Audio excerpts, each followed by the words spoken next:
In this platinum printing video, I'll reveal how water vapor can greatly improve a print's quality, and I'll show you how to do it. For years, platinum printers have proclaimed humidity benefited print quality.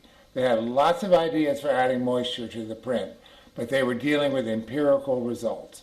House painters track humidity, so the idea was plausible, but I was dubious for several reasons. Firstly, I was unconvinced because this was guesswork. It was conjecture. No one had done a controlled experiment.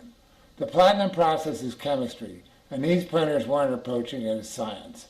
I did try some of their methods with little to no discernible results. But my real reservation was the greenhouse effect.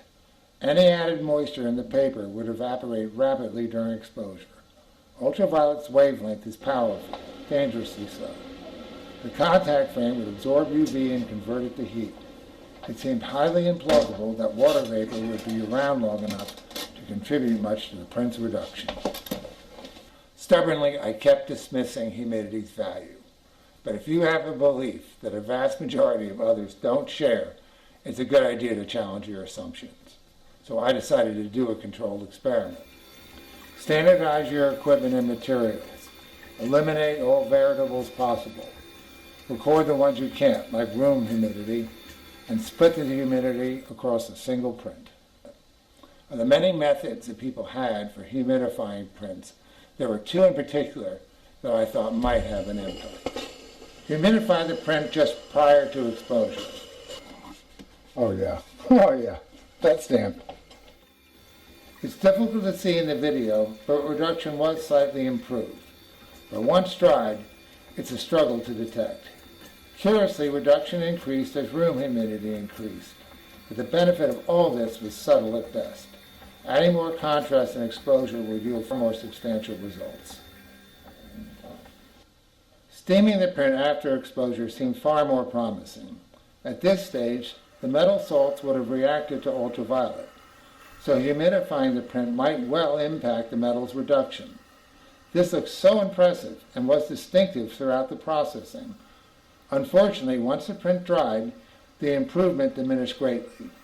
The blacks were unquestionably denser, but it was minor. My guess is steaming mostly revealed the reduction, but did little to increase it. Overall, humidification was even less effective than I had previously imagined.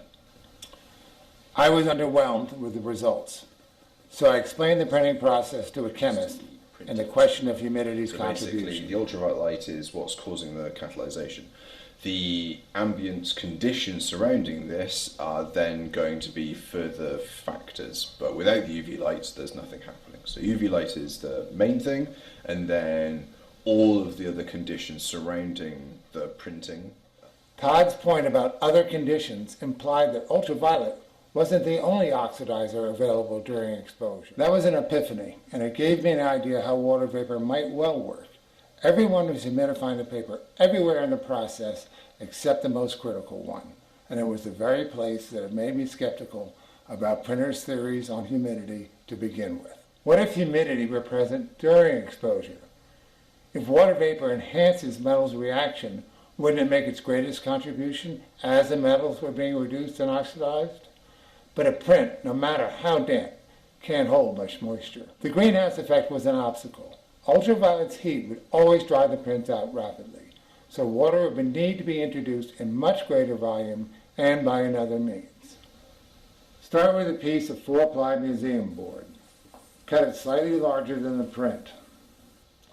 Spray water on both sides until very damp but not wet. Use a plastic sheet to put underneath the humidity board as a vapor barrier. This way the vapor can only move up.